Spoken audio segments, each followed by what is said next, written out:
Hey folks, welcome back to Canada's Boxing Channel. So earlier on, I listened to the Ariel Helwani show. Now, that's a show I don't watch a lot of because primarily he focuses on MMA, but he was interviewing DiBella, who many of us will remember from HBO. He's been a promoter for 25 years, he's a Hall of Fame inductee, etc. And the interview lasts for over an hour. It's like an hour and 8 minutes long. So you kind of, need to set aside some time. But it's a really interesting and highly entertaining interview. DiBella is he's a gargantuan ego, and he self-admits it. He's also got the gift of the gab, which he admits, and he's got some really strong views, which he admits. So there's some real gems in the interview. He really believes that boxing is broken and that boxing brought it upon themselves.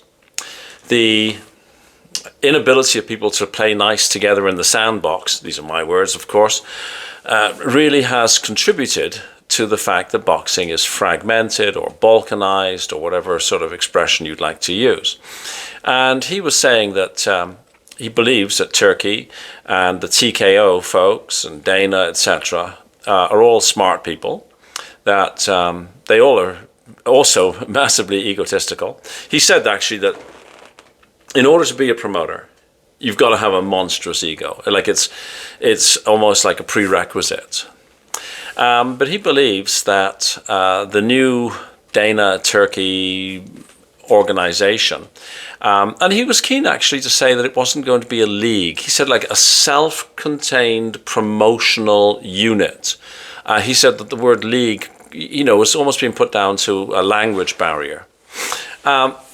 So he believes it's going to be like a net positive.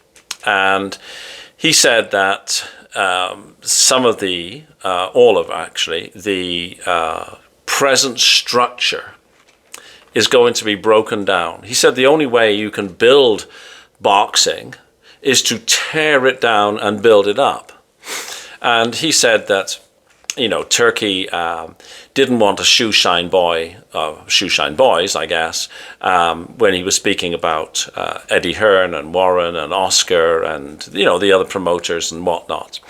That these guys were, flattering in their obsequiousness to Turki, but that Turki didn't want a shoeshine boy. Turki wants somebody he can work with.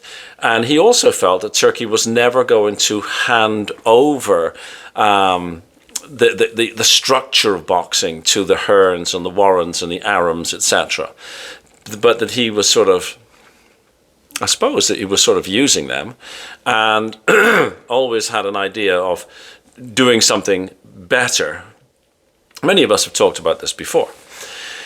He being DiBella, also said that this business of having 17, or I suppose it's 18, depending on whether you count Bridgerweight, weight classes is nonsensical.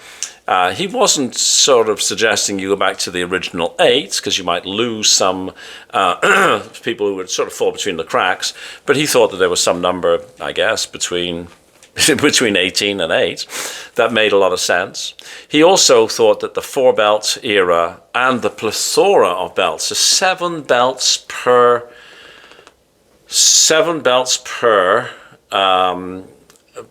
division, when you take into account all the various and sundry trinket belts, was preposterous, and that it would be harmful to creating superstars.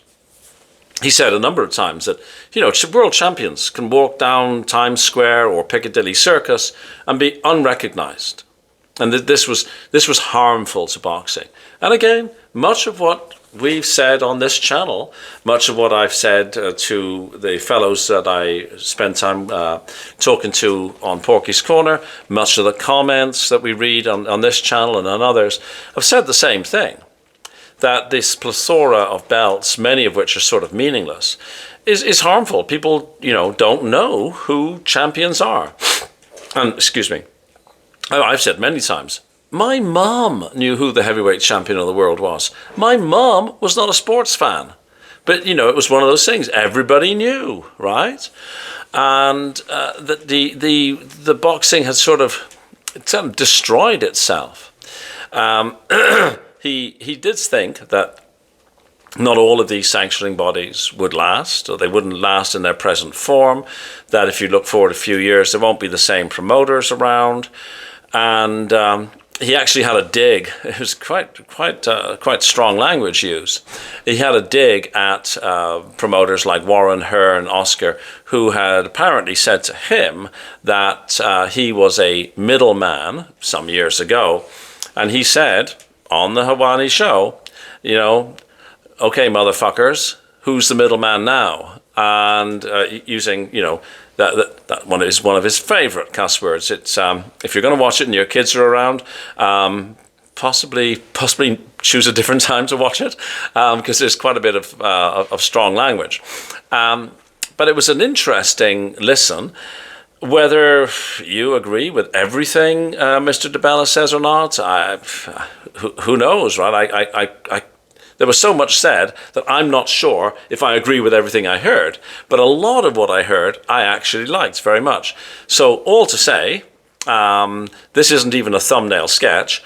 I recommend you go and look at the Ariel Helwani show, the Lou DiBella interview, because it's really super interesting. And I'd be interested to know what you think. And that's all I've got. It was well worthwhile. The only critical thing I will say is that as knowledgeable as Ariel Helwani is, there were times when the fact that he's an MMA guy and not a boxing guy kind of showed. Had there been somebody with more boxing knowledge, the interview could have gone a different way. Oh, and it was also very funny when DiBella was saying, you know, DAZN doesn't have any subscribers. DAZN hasn't ever created a champion. And he's really giving the gears to DAZN. And of course, Helwani is on DAZN, and Helwani's trying to push back.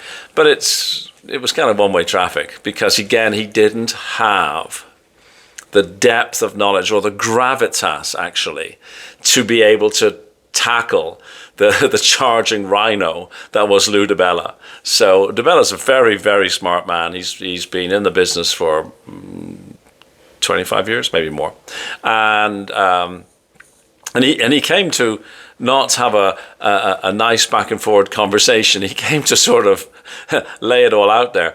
I think he's a bit bitter, possibly. But like I say, it was highly entertaining. It was absolutely worth an hour of my time. Your mileage may vary, but here's a little 8-minute synopsis. Please like, please share, please subscribe, and have a fabulous day. Thank you.